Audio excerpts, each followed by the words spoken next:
Hey guys, Jade Alpine Companies on a clean and seal project. Some nice pieces of flagstone here I'm working with. It's pretty bad when I started.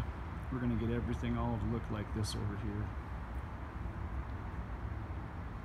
Shows a matte finish on this one. We want kind of a natural look, kind of just sealed but dry look. Too much sealer, high gloss sealers, they get wet, they get real slippery.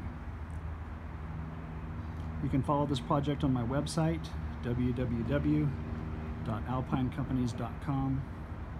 Click on my YouTube link, and you can watch over 2,000 videos on my projects. When I finish getting the first coat down and the second, I'll take a video of the finished product. Thanks for watching, Jade Alpine. See you guys on the next one.